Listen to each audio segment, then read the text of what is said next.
Olá, pessoal, boa noite. Na aula de hoje, nós vamos falar sobre o regime do lucro real, certo? Agora na perspectiva trimestral, não mais na perspectiva anual, como foi na aula anterior.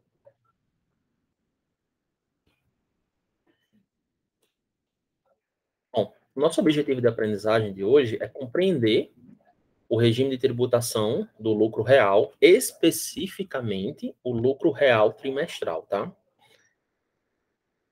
Essa figura nós já comentamos na aula anterior, que é basicamente a distribuição do porte da empresa, tá? Com base no faturamento das empresas. Especificamente, nós agora estamos estudando esse grupo de empresas, certo? Que elas são ou o lucro real por obrigação, do ponto de vista da legislação fiscal, ou elas são o lucro real por opção, que elas chegaram a essa conclusão com base no seu planejamento tributário, certo? Então, e dentro desse grupo desse regime tributário, nós temos a lucro real anual por estimativa mensal, que nós estudamos na primeira unidade, e nós temos o lucro real trimestral, ok? Trimestral é o período, a forma de apuração. Vale lembrar que tem várias diferenças, certo? Entre essas duas possibilidades. Vale relembrar que o lucro real anual por estimativa mensal, mensalmente, a empresa, especificamente, como o próprio nome já diz, ela vai fazer sua apuração por estimativa, certo? Com base naquela tabela lá do lucro presumido, aquela tabela de presunção, certo? De lucro, ou com base no seu balanço de suspensão ou redução, como a gente falou na primeira unidade. Já o lucro real trimestral, como o próprio nome já diz, é trimestralmente, e ela vai fazer a sua apuração com base no lucro contábil, certo? E ela vai fazer essas apurações trimestrais e automaticamente ela encerra cada trimestre anualmente, cada trimestre do ano. No caso, são 4 trimestres no ano.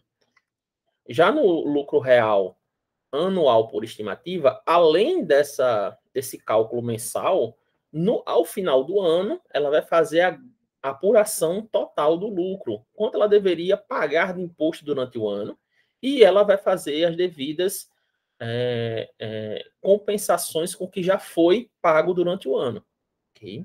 Essa é a lógica dos dois regimes. Aí a nossa sequência seria o lucro real, né? O resultado ajustado, como o próprio nome já diz, lucro real é um conceito puramente fiscal, que parte do lucro líquido do exercício, que vai ter adições ou exclusões, mais compensações que a legislação permite. Nós vamos tratar de definições iniciais, base de cálculo e LALU, já no caso a SCF. Tá? E o lucro trimestral, como a gente já falou, se divide em lucro trimestral, que é especificamente a temática da aula de hoje, e o lucro real anual, que a gente já tratou nas aulas da primeira unidade. Okay? Vale lembrar que essas duas formas, né, o lucro real, nessas duas formas, ou real trimestral ou real anual, ela não traz diferença do ponto de vista de cálculo de PIS e COFINS e de ICMS, tá? Não traz nenhuma modificação em termos desses outros impostos. Essa sistemática diferente é simplesmente para imposto de renda e contribuição social. Como as definições iniciais, né? Como a gente já falou anteriormente, o lucro real tem como ponto de partida o lucro contábil, certo? Considerando o lucro determinado em observância das disposições contábeis, no caso, especificamente, a Lei 6.404 e as suas alterações, e, subsidiariamente, as das normas contábeis aprovadas por entidades que possuem competência legal para tanto. No caso aí, as normas específicas do CPC, adotadas pelo CFC e demais órgãos no ambiente brasileiro. Período de apuração. A gente já falou isso, mas não custa nada repetir. Tem a perspectiva trimestral, que é o padrão, certo? E a perspectiva anual, que é a forma opcional, com pagamentos por estimativa mensal. A PJ que pagar o IRPJ com base no lucro real determinará a base de cálculo da CSLL, com base no resultado ajustado. Basicamente, a mesma base de cálculo que é para imposto de renda vai ser a mesma base para a contribuição social sobre o lucro líquido. Qual é a obrigatoriedade? Como a gente falou no primeiro slide, algumas empresas elas são obrigadas a serem lucro real. Outras, elas fazem a opção com base no seu planejamento tributário e na sua especificidade da sua atividade.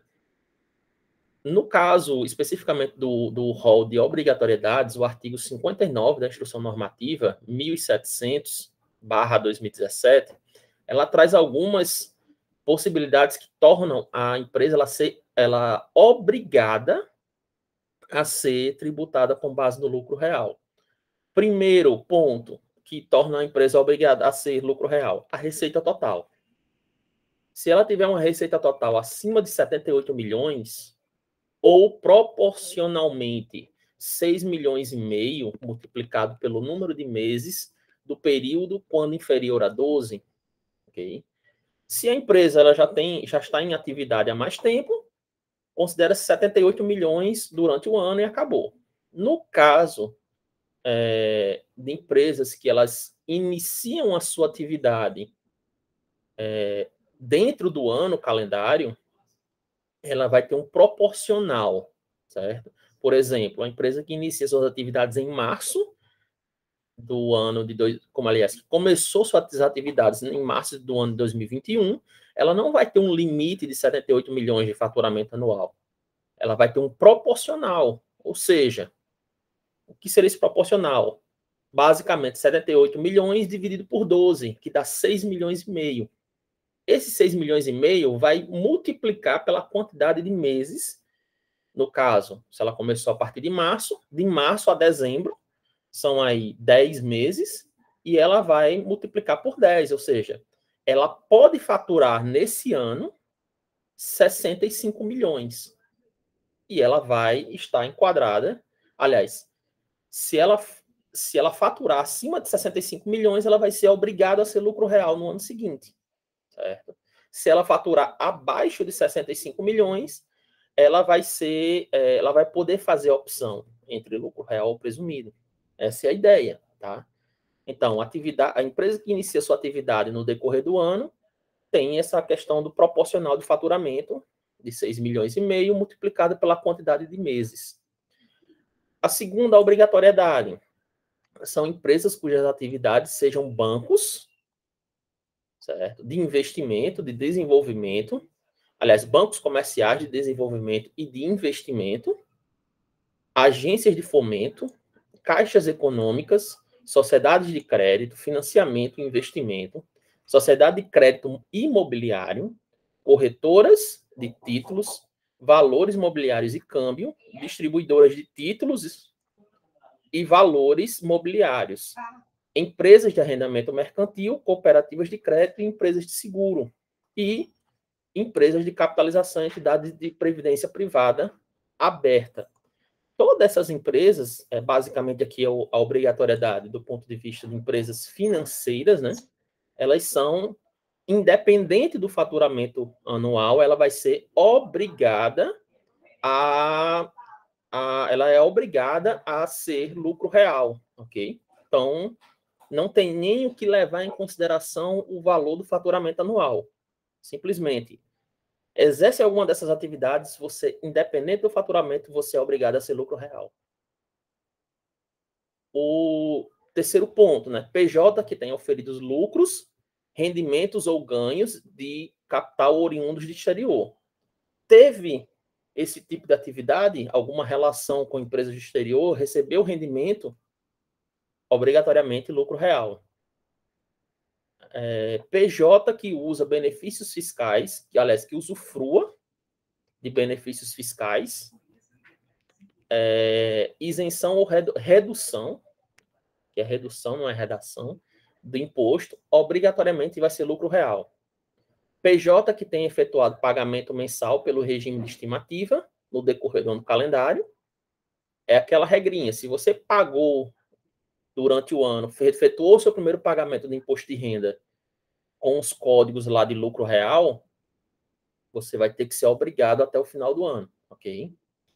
PJs que exploram atividade de prestação cumulativa e contínua de serviços de assessoria creditícia, mercadológica, gestão de crédito, seleção e risco, administração de contas e gestão de crédito, seleção e risco, administração de contas a pagar e a receber, compra de direitos creditórios resultantes de vendas mercantis a prazo ou de prestação de serviço.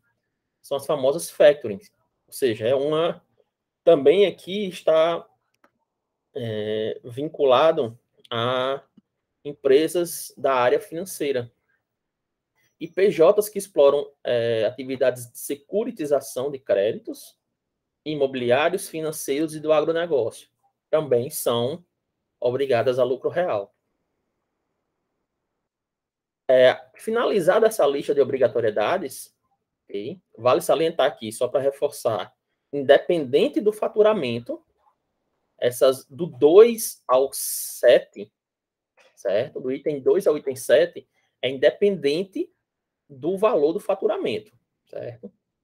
Aí é puramente atividade. Se ela exerce essa atividade, ela é obrigada. Se ela faturar 5 milhões, ela é obrigada a ser lucro real.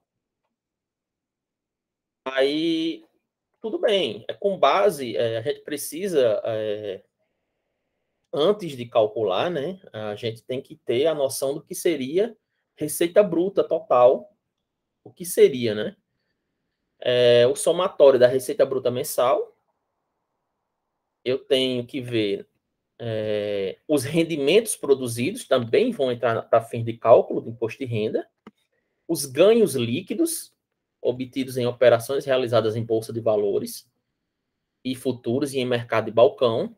Demais receitas e ganhos de capital e parcelas de receitas oferidas nas exportações às pessoas vinculadas em países de tributação favorecida que excederem o valor já apropriado na escrituração da empresa. E juros sobre capital próprio que não tenham sido contabilizados como receita. Também vão fazer parte do cômputo, da somatória, né, do lucro real. Aliás, da receita total, para fins de cálculo do lucro real e posterior cálculo de imposto de renda e contribuição social. Aí, IRPJ lucro real é o lucro líquido, basicamente, do período, antes da provisão para o IRPJ, ajustados por adições, exclusões e compensações prescritas ou autorizadas pela legislação. Okay? Essas adições são as mesmas lá do real estimativa, né? Caso faça balanço de suspensão. As adições, as exclusões e as compensações são as mesmas. E o CSLL, contribuição social, é o resultado ajustado, né? É o lucro líquido ajustado do período de apuração antes da provisão. Eu vou, posteriormente, fazer os devidos cálculos depois que eu fizer as devidas adições, exclusões e compensações. A determinação desse lucro real é do resultado ajustado, será precedida de uma apuração do lucro líquido de cada período de apuração, com observância às disposições das leis comerciais. Okay? Aí um exemplo, né? Uma parte do um corte da DRE, né? Eu vou ter o lucro operacional, mais outras receitas, menos outras despesas, eu vou ter o lucro antes do imposto de renda. Certo? Aqui, a partir desse lucro aqui, certo? Esse resultado, eu vou fazer as devidas... os devidos ajustes de adições ou exclusões e compensações, certo? Para poder calcular esse imposto de renda e depois tirar as participações e, por fim, o lucro líquido final do exercício, certo? É com esse resultado aqui que eu vou fazer os devidos cálculos do meu imposto de renda e da minha contribuição social, certo? Da mesma forma, para fins de CSLL aqui, né? É o lucro líquido do período de apuração antes da CSL e do IRPJ e o lucro líquido antes do período, aliás, do período de apuração antes do IRPJ. Equivalente ao resultado, no caso aqui, esse lucro líquido do período, é a mesma coisa que resultado do exercício antes do IR, ok? Que normalmente aparece na nossa demonstração de resultado, certo? Que é precedido pela Lei 6.404. Já no SPED, no SPED-SF, é essa linha, tá? Já que o SPED-SF ele leva informações contábeis e fiscais para o fisco, a Receita Federal, para ela poder fazer os devidos controles. Então, essa linha específica. Aí, lucro real. Agora vamos para a base de cálculo, né? Como a gente já falou anteriormente, né? Resultado líquido do período de apuração antes de CSLL do IR, mais adições menos exclusões, eu vou ter a base de cálculo antes da compensação e de bases de cálculo negativa de CSLL. Eu vou fazer as devidas compensações, certo? Para poder fazer o cálculo, para poder continuar no cálculo, para encontrar a base da CSL e do IR. Da mesma forma, acontece, né, no caso do imposto de renda. Vou ter CSL, a base, né, o lucro líquido antes, vou ter a CSL do período, adições, exclusões, lucros antes do IR, e vou ter as devidas compensações de prejuízo fiscal. E no final eu vou ter o lucro real ou barra prejuízo fiscal. Ajustes por adição, certo? O que são esses ajustes por adição? São basicamente os custos, despesas, os encargos ou as perdas, as provisões e participações e quaisquer outros valores deduzidos do lucro líquido que, de acordo com a legislação, não devam ser deduzidas na determinação do lucro real ou do resultado ajustado. A Instrução Normativa 1700 ela traz uma lista, né, no seu anexo 1, com todas essas adições e exclusões. Os resultados, rendimentos ou receitas e quaisquer outros valores que não tenham sido incluídos na apuração do lucro líquido, de acordo com a legislação vigente, devam ser computados na determinação. Ou seja, teve alguma receita que, por algum motivo qualquer, não foi somado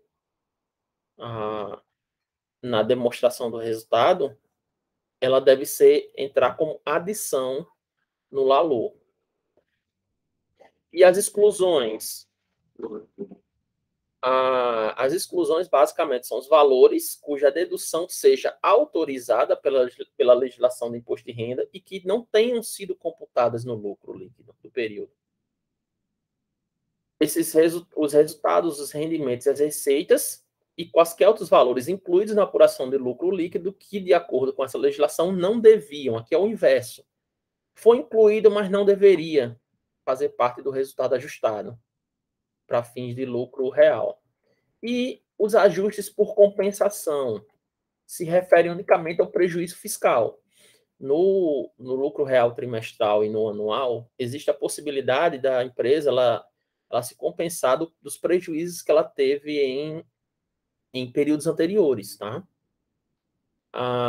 Aí, de antemão, não existe um limite temporal para efetuar a compensação de prejuízos fiscais de períodos anteriores e é necessária a manutenção desse valor, né, dos cálculos corretos do controle desses valores para poder fazer as compensações.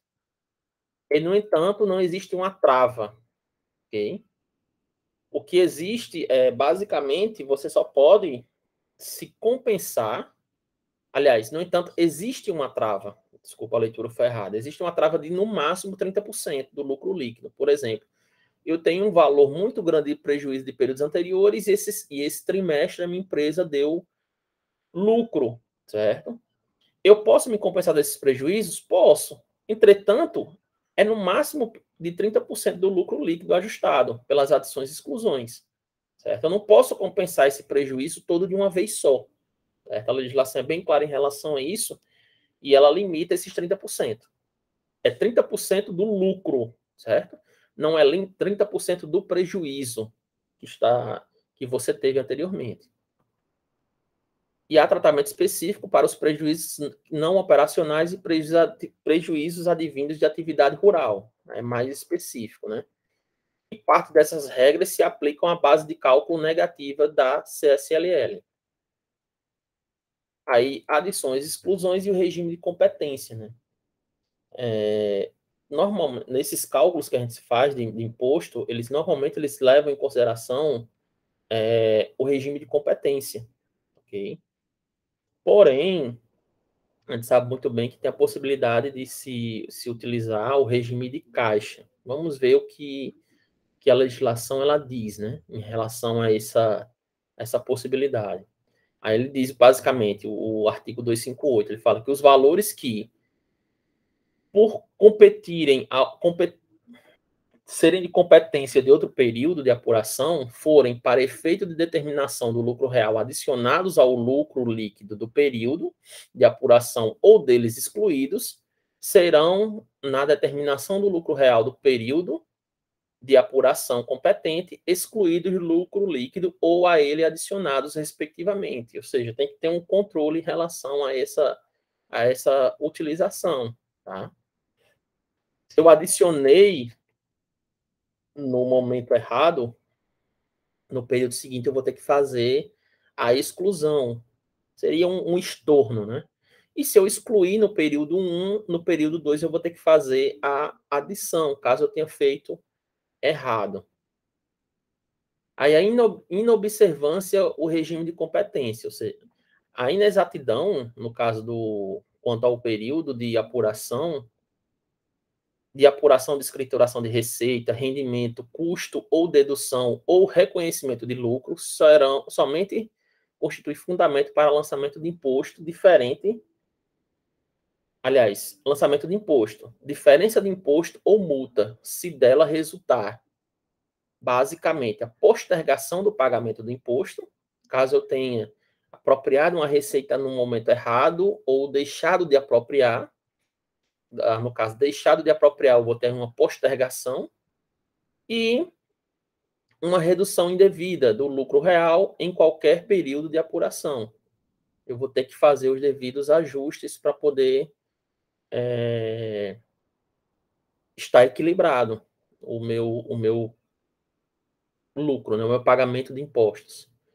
E a postergação, que seria, tem-se a postergação do IRPJ da CSLL quando o valor correspondente a determinado período de apuração é efetiva e espontaneamente pago em período de apuração subsequente.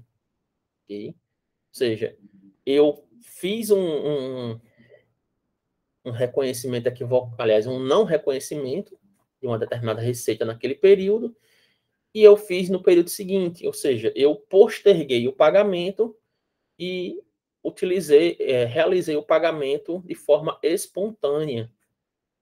O que acontece com a postergação? Eu tenho uma tributação menor no período 1 e, consequentemente, no período 2 eu tenho pagamento, eu tenho os tributos pagos espontaneamente. Eu fiz o pagamento do valor devido, né? No caso aqui, seria uma despesa do período 2. Mas foi uma despesa no período 2, né? As diferenças de RPJ e CSL postergadas em razão de inexatidão de período de apuração serão consideradas pelo seu valor líquido, compensando-se, se for o caso, o IRPJ e CSLL lançadas em outro período de apuração. E incidirá multa e juros de mora pelo prazo em que tiver ocorrido postergação para pagamento de IRPJ e da CSLL. Redução indevida, né? Ou seja, eu utilizei de algum artifício, como o próprio nome já diz, errado, né? Trata-se de uma redução de RPJ e CSLL, em que, em razão da pessoa jurídica, na determinação do lucro real ou resultado ajustado, não efetuar as adições de valores considerados não dedutíveis, ou efetuar a exclusão de valores não autorizados na legislação. Eu errei na adição ou na exclusão, tá? A partir do momento que eu erro na adição e na exclusão, eu faço uma redução indevida do imposto. Por exemplo, né, primeiro trimestre, ó, considera esse exemplo aqui, primeiro trimestre e segundo trimestre, tá aí receitas, lucro contábil, adições e exclusões, ok. Aí, considerando que tivesse havido a postergação do registro de receitas no valor de 100 mil, teríamos o quê? Teríamos aqui uma adição, certo? Equivocada, e teríamos no período seguinte uma exclusão para compensar esse valor. Olha aqui a diferença. No primeiro era 10, eu fiz a adição dos 100 mil no primeiro trimestre na perspectiva de postergar o imposto, e depois eu fiz a exclusão para depois equilibrar. Foi justamente o que está aqui nesse segundo quadro. Certo? 110 era 10, passou para 110, e o outro era 130, passou para 230, 100 mil a mais, okay? Que é justamente o valor que foi adicionado em um trimestre e foi excluído no outro. No caso, aqui, a diferença corrigida, né, seria basicamente, no primeiro trimestre foi 7.200, no segundo 34.800. Ou seja, seria corrigido, seria 38.200 no primeiro trimestre e apenas 4.800 no segundo, okay?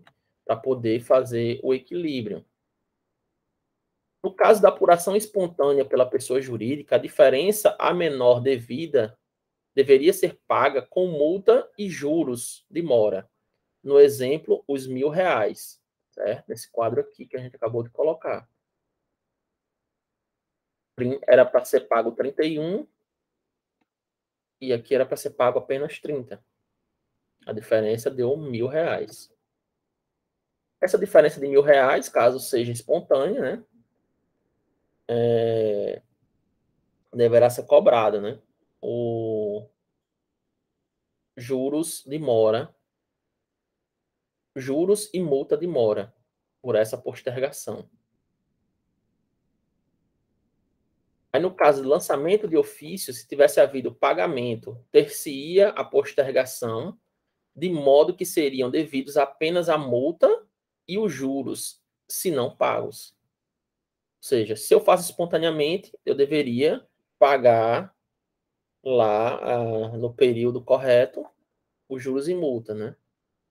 No caso aqui, no lançamento de ofício, eu teria postergado apenas os juros e a multa.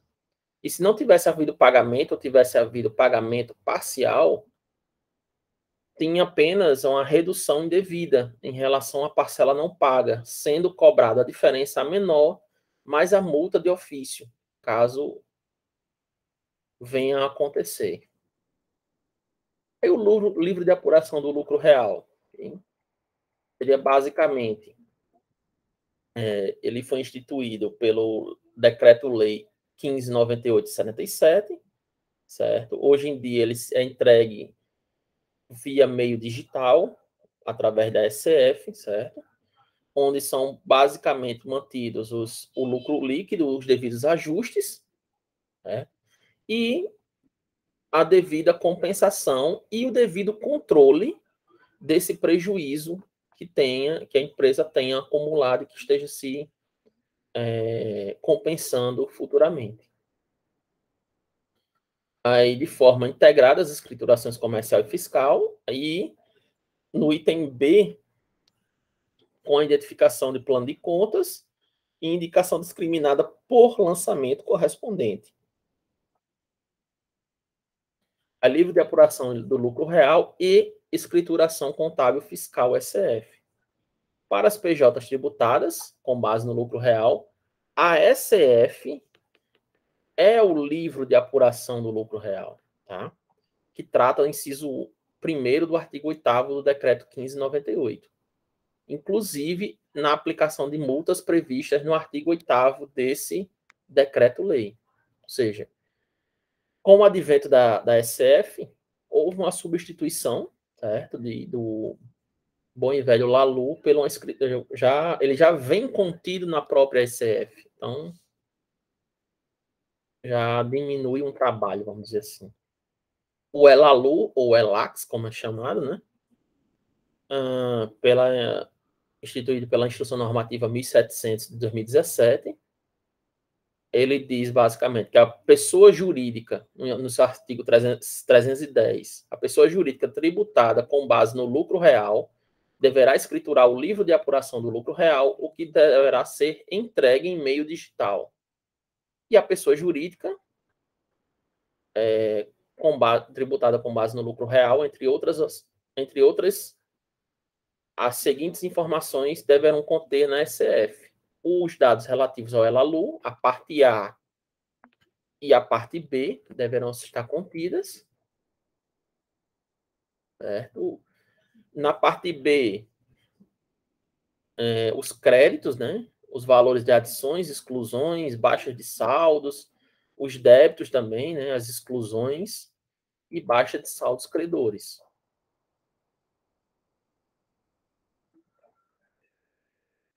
No caso do lucro real trimestral, exemplos de determinação das bases de cálculo, tá? No exemplo 1, né? Vamos considerar esse exemplo e essa empresa é tributada com base no lucro real trimestral. O período de apuração é o primeiro trimestre de 2018, lucro antes do IR da CSLL, R$ 500 mil, receitas operacionais não tributáveis, 70 mil, que é resultado positivo da equivalência patrimonial, despesas operacionais indedutíveis apenas para IR, são 50 mil, certo? Também tem uma diferença, gente. Pode ter algumas exclusões, tá? Adições ou exclusões que sejam apenas para fins de imposto de renda, tá? Ela não seja dedução para fins de CSLL.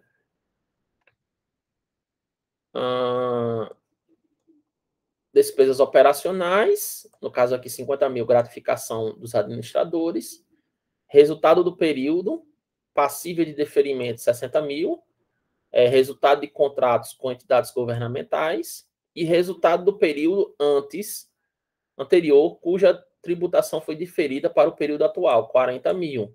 Contratos com entidades também governamentais. Eu tenho um prejuízo fiscal, ou seja, uma base de cálculo negativa para a CSLL de R$ 400 mil. Eu já tenho, tá? O exemplo já dado em períodos anteriores.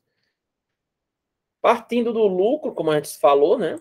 Lucro líquido antes do IR da CSLL, 500 mil. Eu tenho as adições. Eu tenho uma adição de 40 mil, como foi dado na questão, que é o resultado diferido para períodos. Aliás, resultados diferidos de períodos anteriores. Eu tenho exclusões que são receitas não tributáveis, 70 mil. Eu tenho resultado do período passível de diferimento, 60. Foi a informação que foi dada na questão. Resultado antes das compensações, 410. Lembrando aqui que a compensação é 30%, como a gente falou, 30% do lucro líquido, ou seja, 30% de 410 dá 123 mil. O resultado ajustado vai ser 287 mil. Calculando inicialmente a CSLL, eu vou ter 25.830, que vai ser 9% de 287 mil. Agora vamos apurar o IRPJ. Tá? O lucro líquido antes do IR, aliás, após a CSLL e antes do IR, que é 474.170. Aqui. Certo? Que seria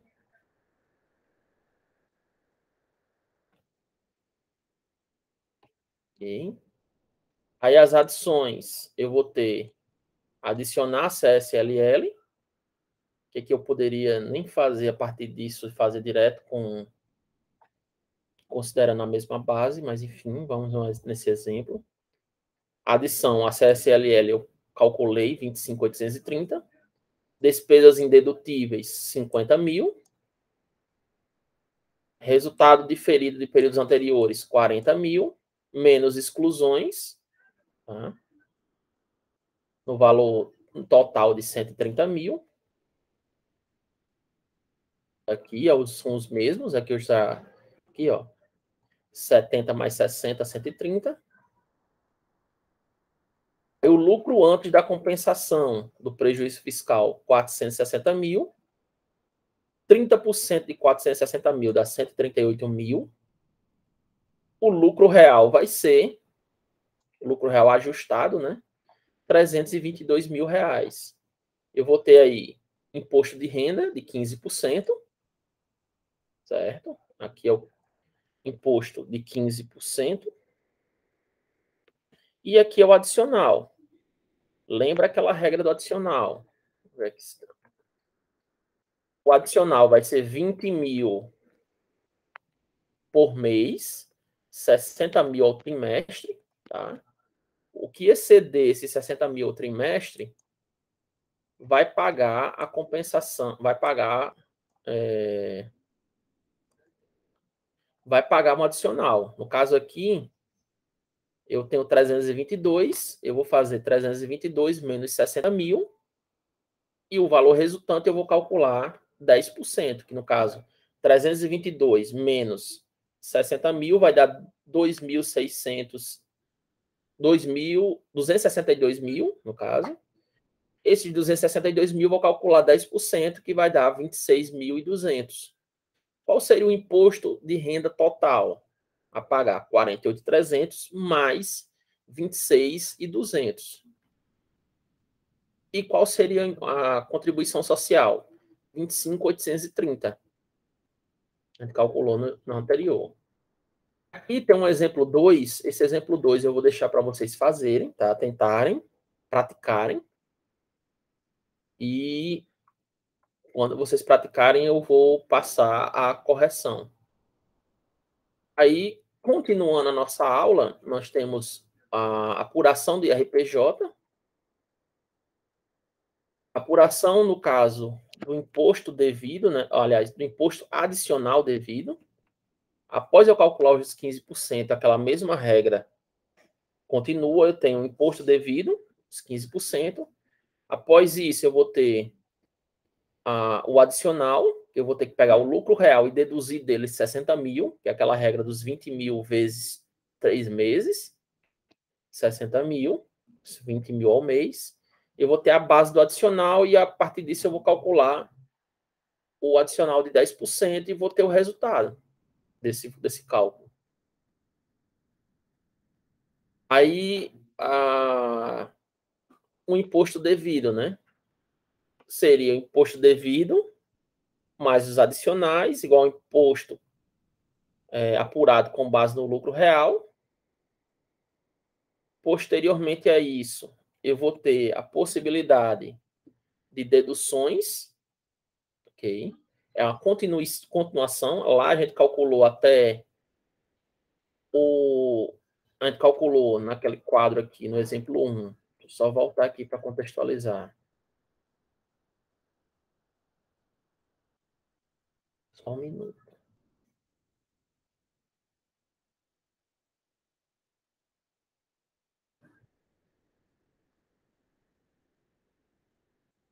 Esse exemplo 1 a gente calculou até aqui. Após esse daqui, se eu não tiver nenhuma outra compensação, esse daqui seria o valor a pagar, tá? 48.300 mais 26.200. Se eu tiver alguma outra compensação, como a gente colocou aqui, se eu tiver algum incentivo fiscal, se eu tiver uma isenção ou redução de imposto, e se eu tiver imposto pago ou imposto retido na fonte, eu vou deduzir, tá? Aqui são os impostos, aqui, ó. Essas duas primeiras linhas é o imposto de renda 15% e o adicional de 10%. Eu vou ter o lucro apurado, aliás, imposto apurado com base no lucro real. Menos essas deduções, se tiver, tá? Não é obrigado a ter. Aí sim eu vou ter o imposto de renda a pagar. Se eu não tiver, essa parte aqui não existe. E simplesmente o valor que foi o imposto apurado com base no lucro real é igual ao valor do imposto a pagar. Aí o adicional do imposto, né? O valor do adicional será recolhido integralmente, não sendo permitida qualquer dedução. Há poucas exceções, uma delas, por exemplo, é o incentivo de redução, no caso de 75% do imposto e adicional no âmbito da Sudan e Sudene, mas no caso da gente, Sudã se aplica, né? Que é a Amazônia. E aqui eu tenho uma lista dos possíveis incentivos fiscais a fim de redução de imposto. Tá? Programa de alimentação do trabalhador, operação de caráter cultural e artístico, produção de obras e projetos audiovisuais, e aí vai. Tá? Essa lista é um pouco extensa. Aí, incentivos fiscais de isenção, redução do imposto, calculados com base no lucro real. Isenção ou redução de instalação, modernização ou diversificação de empreendimentos industriais. Para isso, a empresa deve estar enquadrada nos programas da Sudene, no caso do Nordeste, na Sudã, no caso do Norte. Depósitos para reinvestimento, programa Universidade para Todos, caso ela tenha o convênio, e programa de apoio ao desenvolvimento tecnológico, PADIS, né, de suinocultores, aí é específico da atividade. E no caso da apuração da CSLL, para a gente finalizar, tem essas possibilidades, tá? Após eu calcular a CSLL devida, que a gente fez lá na tabela anterior, no exemplo 1, a 9%, eu tenho essas possibilidades, assim como tem no imposto de renda, né? Créditos de depreciação do ativo imobilizado, se essa legislação específica permitir, tá? Que não é para todas. Isenção sobre o lucro da exploração, que é também alvo de uma lei, né? Bônus de adimplência fiscal e caso ele tenha CSLL retida na fonte, paga ou retida na fonte, né? Se eu não tiver essas deduções, certo? Automaticamente a CSL que foi calculada lá de 9% é igual a CSLL a pagar. É o mesmo valor, não vai ter diferença.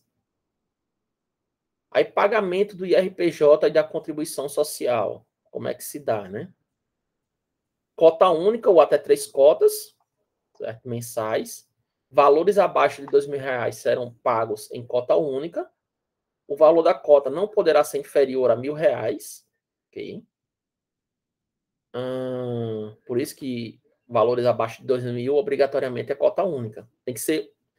Eu posso dividir 3.000, por exemplo.